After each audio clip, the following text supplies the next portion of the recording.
విజయవాడ దగ్గరలో చాలా మంది వెళ్ళి దర్శనం చేసుకుని వచ్చారు. అసలు ఆ పుట్టను అలా చూడటం కానీ, అక్కడ ప్రతిష్ఠించినటువంటి విగ్రహాలు కానీ, వీటన్నిటిని చూసుకుంటూ అక్కడ ఉన్న వాళ్ళని ఒక్కసారి కదిపితే మాకు ఎన్నో వరాలు ఇచ్చాడు ఆ స్వామి అని చాలా సంతోషంగా చెప్తారు. ప్రధానంగా సంతానాన్ని అందించారని. సుమారుగా 700 మందికి పైగా ఆ భాగ్యాన్ని పొందారని మనం గురువుగారి మాటల్లో, శ్రీ అన్నవరపు తిరుపతి మూర్తి అవధాని గురువుగారి మాటల్లో మనం విన్నాం. వారి ద్వారానే మనకు తెలిసింది ఇలా అక్కడ పుట్ట ఉంది, మనం వెళ్ళి దర్శించుకోవచ్చు, స్వామికి అభిషేకం అక్కడ చేసుకోవచ్చు విశేషంగాని. షష్ఠులు చాలా విశేషంగా అక్కడ జరుగుతున్నాయండి. ఇప్పుడు రాబోతున్నటువంటి మార్చి 9న బహుళ షష్ఠి, పాల్గొన మాసంలో బహుళ షష్ఠి. మార్చి 9వ తారీఖు. ఇప్పటి వరకు మేము వెళ్ళలేదనే వాళ్ళకు వెళ్ళి అభిషేకం చేసుకునేందుకు ఒక దివ్యమైన అవకాశం ఇది. తెలుసుకుందాం ఎలా వెళ్ళాలి, అసలు ఆ రోజు ఏం చేస్తారు, ఎవరెవరు రావచ్చు, మళ్ళీ అక్కడ జరిగే కార్యక్రమాలు ఏంటి, స్వయంగా మనం ఎలాంటి కార్యక్రమాలు చేయొచ్చు, స్వామి అనుగ్రహం ఎలా పొందొచ్చు, గురుగారి మాటలు విని తెలుసుకుందాం. మనతో పాటు ఉన్నారు భారతీ శంకర పీఠం వ్యవస్థాపకులు, ప్రముఖ ఆధ్యాత్మికవేత్త, జ్యోతిష్యులు, బ్రహ్మశ్రీ అన్నవరపు తిరుపతి మూర్తి అవధాని గురుగారు. వారితో మాట్లాడదాం. గురుగారు నమస్కారం అండి. ఓం శ్రీ మహాగణాధిపతయే నమః. స్వామి గురించి మీ మాటల్లోనే వినాలి. చాలా చక్కగా మొన్న కార్యక్రమాలన్నీ జరిగాయి కదండి మాఘమాసంలో షష్ఠికి. మరి ఇప్పుడు రాబోతున్నటువంటి షష్ఠి ఎలాంటి కార్యక్రమాలు చేస్తారు? ప్రతి షష్ఠి ఉంటుందని విన్నాము. ఇప్పుడు జరిగే కార్యక్రమాలు ఏంటి, విశేషాలు, ఎవరెవరు రావచ్చు, ఎటువంటి ఫలితం పొందవచ్చు? తప్పకుండా. దానికన్నా ముందు 16 సంవత్సరాల తర్వాత స్వామివారి యొక్క అనుమతితో ఆ విషయాన్ని బయటికి తీసుకురావడం జరిగింది. దీనికన్నా ముందు 2 సంవత్సరాల క్రితం, ఈ కొత్త ప్రభుత్వం రాకముందు అక్కడ అప్పుడున్నటువంటి వ్యవస్థ మొత్తం ఆ ఏరియాలో ఉండేది. కొండ మీదకి ప్రతిరోజు పోలీసులు విపరీతంగా పైకి వెళ్ళి కిందకు వస్తూ ఆ పైన నామాన్ని కూడా తీసేసి ఇదంతా పుట్ట తీసేయాలి, ఇక్కడ రకరకాలుగా చేసుకుంటూ ఆ కొండ దిగువన ఉన్న వాళ్ళందరికీ కూడా నోటీసులు పంపించేశారు. ఇల్లులు ఖాళీ చేసేసేయండి, కంచి ఇల్లులు మొత్తం కూల్చేస్తాం, మేము మీ దగ్గర ఉండడానికి వెళ్ళేదని చెప్పి లబో దిబోని వాళ్ళందరూ కూడా బాధ. ఆ పరిస్థితుల్లో ఆ అమరు అన్నగారు ఇలా ఉంది, మరి పరిస్థితి ఏంటి అంటే స్వామివారి దగ్గర ఒక 2-3 రోజుల పాటు ఆయనకి సంబంధించిన మూలమంత్రానుష్ఠానాలతో ధారపోసి ఆయన 16 సంవత్సరాలుగా ఎప్పటి నుంచో ఉన్నావు, మా కంటికి 16 సంవత్సరాల క్రితం కనిపించడం జరిగింది. అప్పంచి యథాశక్తిగా చాదరైన సేవలు నీకు చేసుకుంటూ వస్తున్నారు. కొలిస్తే కొంగు బంగారం చేస్తావని చెప్పి ఎంతోమంది నమ్ముతారు. కాబట్టి నీ కొండని నువ్వే కాపాడుకో, నీ పిల్లల్ని నువ్వు కాపాడుకో అని చెప్పి కొన్ని విశేషమైన మంత్రానుష్ఠానాలు చేశాక ధారదత్తం చేసి వచ్చాం. భగవదనుగ్రహం వల్ల ఆ తర్వాత ప్రభుత్వం మారటం, ఎవరెవరికైతే ఇల్లు ఖాళీ చేయమని నోటీసులు వచ్చినాయో వాళ్ళందరికీ కూడా ఇళ్ళ పట్టాలు ఇచ్చేశారమ్మా. చూడండి ఎంత అనుగ్రహం. ఆ తర్వాత 1.5 సంవత్సరానికి ఆ విషయాన్ని మనం బయట పెట్టాం.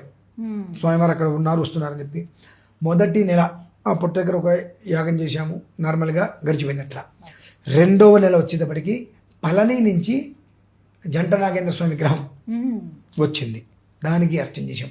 3వ నెలకు వచ్చేటప్పటికి 14 తలల సుబ్రహ్మణ్యేశ్వరుడు, సుబ్బరాయుడు 14 తలల. అలాగే ఎక్కడ మీరు చూసి ఉండరు, అది వల్లీ దేవసేన సమేత సర్పరూప సుబ్రహ్మణ్యేశ్వరుడు, ఒళ్ళో పిల్లవాడమ్మా, ఒళ్ళో పిల్లవాడు ఉంటాడు. ఇట్లా సంతాన సుబ్రహ్మణ్యేశ్వరుడు అని చెప్పి ఎవరికో కనిపిస్తే వాళ్ళు అది గుర్తుపెట్టుకొని డ్రాయింగ్ చేసుకొని ఆ విగ్రహాన్ని చేయించారు.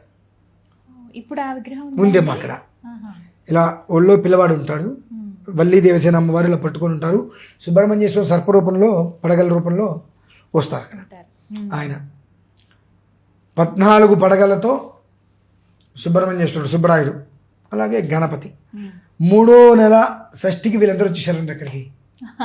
వీళ్ళందరూ రావడం ఒక ఎత్తు అయితే అమ్మా, 250-300 కిలోల బరువు ఆ విగ్రహాలు. అంత పైకి ఎక్కాలి కొండ, కొండ ఎక్కాలి. 1 గంటన్నర సమయంలో ఎక్కించేశారు. ఎలా ఎక్కిందంటే అది ఈశ్వరేచ్ఛ. 8 మంది వచ్చారు ఎక్కించడానికి. పడ్డారు కష్టం. ఒక్కటి ఏమాత్రం ఒక మనిషి కాలు అటు ఇటు జారినా రక్తం ఏరులై పారేది అక్కడ. ఆయన కాపాడాడు, అలా పైకి తీసుకొచ్చి పెట్టారు. మొన్న కిందసారి అభిషేకం చేసేటప్పుడు పొట్టు ఎదురుకుండా ఉన్నప్పుడు తీసుకెళ్ళి ఆ పక్కకి పెట్టమన్నాం అభిషేకానికి. ఓ 9 మంది కలిసి దాన్ని మోయలేకపోయారండి విగ్రహాన్ని. ఎంత ఇబ్బంది పడ్డారు. నేనన్నా అభిషేకం చక్కగా తేనె పాలు అన్నీ ఆయనకి రాయండి ఒంటికి. ఆ రాసినప్పుడు మన శరీరం ఇలా అంటే ఎలా అయితే మెత్తగా తగులుతుందో అలా తగులుతుంది ఖచ్చితంగా. అది తగిలితే నాకు చెప్పండి అన్న. ముగ్గురు అయితే నాకు వచ్చి చెప్పారన్నమాట. నేను నా నిజమా అబద్ధమా, నేను తిడతాను మాత్రం ఆ మాట చెప్పకండి అన్న. లేదండి, పిల్లవాళ్ళని ముట్టుకుంటే ఎలా అయితే కనుక ఉంటుందో ఒక రకమైన ఇదిగా అంత సున్నితంగా అనిపించింది. కాస్త భయం వేసి పక్కకు వచ్చేసాం మేము. వెంటనే పక్కన కూడా అంటే చేస్తూ తీసి పక్కకు వచ్చి కూర్చున్నారు. ఏంటంటే విషయం చెప్పారు.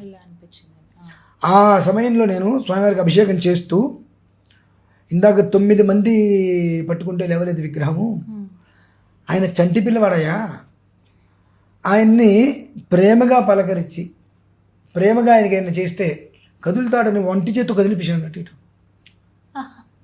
వీడియో ఉంది. ఒంటి చేత్తోటే ఆ విగ్రహం చూడండి. ఇందాక ఇంతమంది వచ్చారు, అసలు కథని ఎటు చేసినా కథ లేదు, ఇలాంటి కదిలిపోయింది విగ్రహం. ఆయన అంతగా ఫ్లెక్సిబుల్. మనకి ఎలాగా ఉండే అలా ఉన్నాడు ఆయన అక్కడ. కాబట్టి ఏంటంటే మూర్తి ఇక్కడ మూర్తి భవించున్నాడు అంతే, అందులో ఎలాంటి సందేహము లేదు. నీ మనస్సులో వేరే ఒక ఆలోచన లేకుండా సంకల్పం చేసుకోవడానికి వస్తే ఆ ఫలితం 6 మాసాలలో తీసుకుంటారనేటువంటిది చెప్పాము. ఇప్పుడు 3 మాసాలు అయింది, ఇద్దరి దగ్గర విన్నాము శుభవార్త. రేపు 4వ నెల, మరి ఇంకొకరి దగ్గర ఇద్దరి దగ్గర వింటామో లేదో మాకు తెలీదు. నేనైతే 6 మాసాలు సమయం ఇచ్చానమ్మా. ఖచ్చితంగా 6 మాసాలు వచ్చి చేసుకోండి, 6వ మాసానికి అందుతుంది అన్నాను. ఒక మన చెవులకైతే దృష్టికి వచ్చినాయి, సంతోషం అనిపించింది, మంచిది. అంటే ఏంటంటే నీ నమ్మకమే నిన్ను కాపాడుతుంది. నేను ఎవరిని కాపాడటానికి ఇక్కడ, నువ్వు ఏ రీతిలో నమ్మొచ్చావో ఆ రీతిలో నేను నిలబెడుతుంది. నువ్వు చూద్దామని వచ్చావనుకో, రెండోసారి నువ్వు రాలేవు అక్కడికి. నిజంగా మొదటిసారి వచ్చిన వాళ్ళల్లో కొంతమంది మళ్ళీ రాలేదు. అంటే ఎలా ఉందంటే అమ్మా, కొంతమంది పుట్టాయి కదా, షెడ్ మాత్రమే వేశారు, ఇక్కడ కూర్చుదానికి కూడా అవకాశాలు లేవు, మేము ఎలా వస్తాము, ఏదైనా తిరుపతి నువ్వు ఎప్పుడైతే నువ్వు అడుగు పెట్టలేవు నా రోజు అనుకున్నా. రెండోసారి 3సారి రాలేకపోయారమ్మా. ఒక 4 అయితే మాత్రం అసలు అడుగు పెట్టలేకపోయారు. మళ్ళీ రెండోసారి వాళ్ళకి ఏదో ఇబ్బంది వచ్చింది, మూడోసారి కూడా రాలేకపోయారు, 4వసారి వస్తారో రారో తెలీదు. అంటే నువ్వు ఎప్పుడైతే ఆయన మీద నమ్మకంతో కాకుండా ఏం జరుగుతుందనేటువంటి దీంట్లో వచ్చావో, నీ నమ్మకమే నీకు శ్రీరామ రక్ష. నువ్వు ఏది నమ్మితే అది నీకు రక్షగా నీ వెంట వస్తుంది. అది విజయవాడ బస్టాండ్ దిగుతానమ్మా. బస్టాండ్ నుంచి 4 కిలోమీటర్లు. బస్టాండ్ నుంచి ప్రకాశం బ్యారేజ్ దాటాలి. ప్రకాశం బ్యారేజ్ దాటగానే మనకు తాడేపల్లి వస్తుంది. ఆ తాడేపల్లి దగ్గర మనకు కృష్ణుడి గుడి ఉంటుందమ్మా. మనకి తాడేపల్లి రోడ్లోకి వెళ్ళంగానే పైన నామం కనిపిస్తూనే ఉంటుంది మీకు.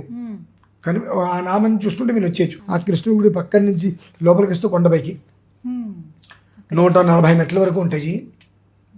అక్కడ మనకు ఔదుంబర వృక్షం అది కూడా అక్కడ ఉన్నది. ఆ ఔదుంబర వృక్షం నుంచి మెట్ల పూజ కూడా చేయమని చెప్పాం. ఆ మెట్ల పూజ చేయటం వల్ల కూడా కొన్ని యోగాంతాలు ఉంటాయి. కనుక ఈ ఏదైతే ఔదుంబర వృక్షం ఉందో ఆ ఔదుంబర వృక్షం అనేటువంటిది కొన్ని శాఖలు స్వామివారి వైపు పడగలాగా అవి వెళ్ళడం జరుగుతాయి. ఆయన పైనుంచి కిందకి దిగినా పైకి వచ్చినప్పటికీ కూడా ఒక నీడలాగా ఏర్పడుతుంది. రేపు షష్ఠికి మొదలుపెట్టి ప్రతి మంగళవారం ప్రతి ఆదివారం ఎవరికి తోస్తే వచ్చి మెట్ల పూజ చేసుకొని ఇంకాస్త తొందరగా స్వామివారిని ప్రసన్నత చేసుకోవడానికి అవకాశం ఉంటుందనేటువంటి విషయాన్ని కూడా మన సుమన్ టీవీ ద్వారా 10 మందికి తెలియజేస్తుంది. నాకైతే చాలా అభిషేకం ఎవరి స్వహస్తాలతో వాళ్ళు చేసుకోవచ్చు. ఇది ఎలా ఉంటుందంటే అక్కడ సంతానం అనేటువంటి దానికి మూలాది దేవత. మీరు గుట్టలు, కొండలు, కోనలు, రాళ్ళు, రప్పలు, కోనేరులు, సముద్రాలు, సాగరాలు, సప్తసాగరాలు అన్నీ తిరిగి కరగలేదు అక్కడికి వచ్చేసి. అంతే, తిరగని ప్రదేశం లేదండి అన్నారు. ఈ ఒక్క ప్రదేశానికి రండి, ఇంకెక్కడికి తిరగక్కర్లా. 6 నెలలు మాత్రం అందుబాటులో ఉండవలసింది ఖచ్చితంగా. 6 నెలల అనంతరం స్వామివారి యొక్క అనుగ్రహం ఆ రూపంలో మీకు అందుతుంది. అది మాత్రం మేము విన్నాము, వింటాము, వింటూనే ఉంటాము. ఆ మాట మాకు వంశం లేదండి అనేటువంటి పదం అక్కడికి వచ్చిన వాళ్ళు, దానికోసం వచ్చిన వాళ్ళ దగ్గర అయితే లేదండి అనేటువంటి పదం అక్కడ వదిలేసేచ్చు. ఇంకా అది మాత్రం ఖచ్చితంగా అంత విశేషంగా స్వామివారు అంతమందిని చూస్తున్నారు కనుక జనాలు రావాలి. కాకపోతే నాకు ఒక చిన్న వినపం కూడా, తప్పకుండా ఇంతకుముందు 700 మందికి సంతానం కలిగిన వాళ్ళు కూడా ఈ వీడియో చూస్తే మాకు సహకారం ఏంటి అంటే స్వామివారికి షెడ్డు మండపం వేయించాలి అని అనుకుంటున్నాం. అక్కడ కూర్చోటానికి కూడా ఒక రకమైన ఇబ్బంది అయితే ఉంది. వాటికి 10 మంది ఏదైనా సహకరిస్తే తర్వాత కూర్చోడానికి వచ్చిన ప్రతి వాళ్ళు ఇది తిరుపతి కాదు కదండి, మహాక్షేత్రం కాదు కదండి అంటే వాళ్ళకి రిచ్గా కనిపించట్లా. రిచ్గా కనిపించాలి అని అంటే ఈ కింద నుంచి అన్ని మెట్లు అన్నీ వేసుకున్న పిల్లవాడు ఏమనుకోవాలండి మరి, అతను సొంత డబ్బుతో అంతా చేసుకుంటూ వచ్చినందుకు. అందరూ కలిసి ఆయనకు ఒకటి మండపం నిర్మాణం చేస్తే గర్భగుడి అంటారు దాన్ని, స్వామివారి గర్భగుడి. మనందరం ఆయనకి కలిసి ఏర్పాటు చేస్తే ఈ లేదనే పదం ఎవరికి లేకుండా ఆయన అంతకన్నా ఇంకా ఎక్కువగా ఆనందపడిపోయి, ఇప్పుడు వర్షం వస్తే ఇక్కడికి వచ్చేస్తాయి, మా పుట్ట మీదకి వచ్చేస్తాయి కొండ మీద అలా.